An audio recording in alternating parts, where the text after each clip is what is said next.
So when my daughter started learning how to play violin a few years ago, I decided to join her on that musical journey just to keep her company. But what I discovered as an adult beginner right away, that my practice sessions are not exactly easy on the people around me. So I decided to try what's called a silent violin. It's an electric instrument that is the same as the traditional acoustic violin in the sense that it has strings and the bow. All the components are the same, but it doesn't have a resonating body. Instead, the vibrations of the bridge here are picked up electronically, amplified, and then reproduced by either headphones or the speaker. So the idea is that if you wear the headphones, people around you don't hear the sound. And what I discovered that silent violin is not exactly silent. When the bow moves on the strings, it still generates the sound. You could hear all the notes. The sound is muted, and it's not as rich and nice as the acoustic violin, but it's definitely there. So here is the electric violin, and here is the sound that it makes when not plugged into the amp.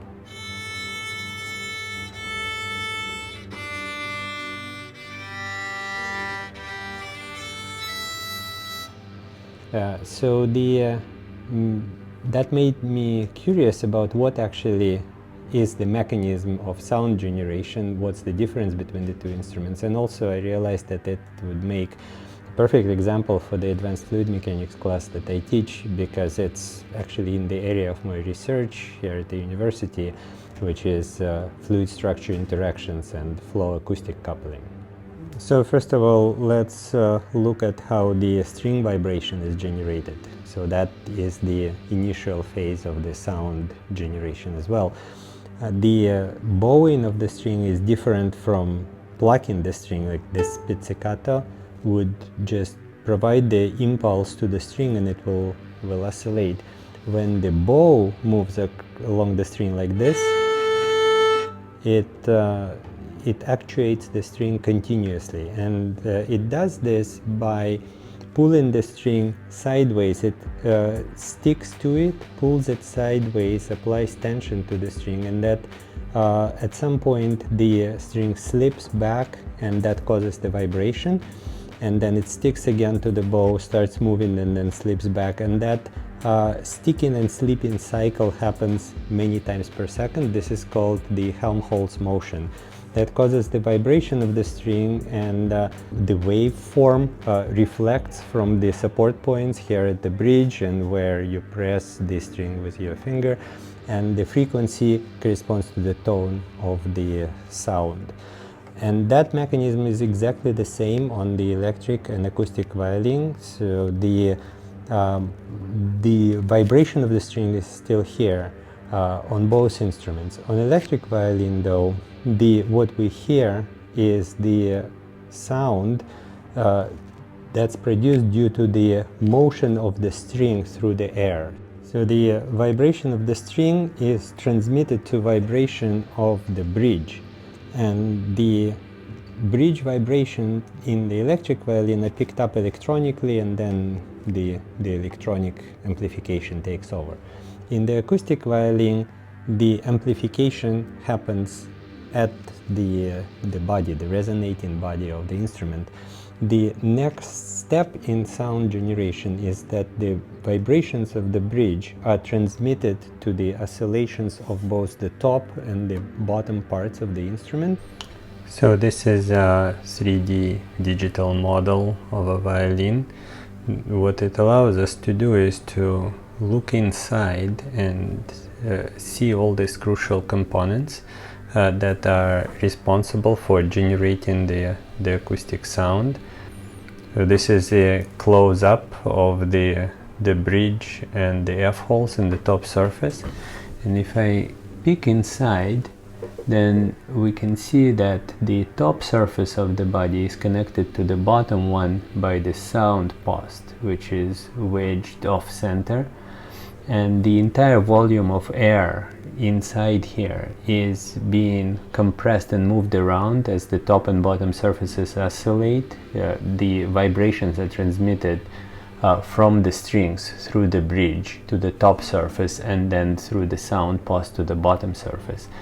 This moving air inside pushes the air in and out of the F-holes, and the mass of the air, the volume corresponding to the volume inside the F-holes themselves, is vibrating, and separation of the flow at the edges of the F-holes right here is what actually generates pressure fluctuations, which we perceive as radiated sound.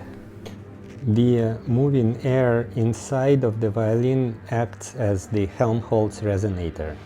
So the frequency of the Helmholtz oscillations in particular can be represented by this formula, where A is the area of the F-holes, V is the volume of the inside of the violin, and the V effective is the volume of the air inside the holes themselves. So it's inside that thickness of the top plate and the area of the F-holes. That volume oscillates, and as the jets of air are pushed in and out of the holes, the separating flow creates pressure waves that we then hear and enjoy the music. In an electric violin, the resonant cavity is missing. In fact, the whole body is missing.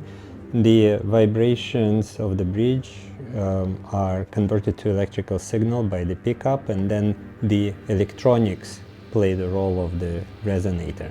In the acoustic instrument, the body itself is a resonator.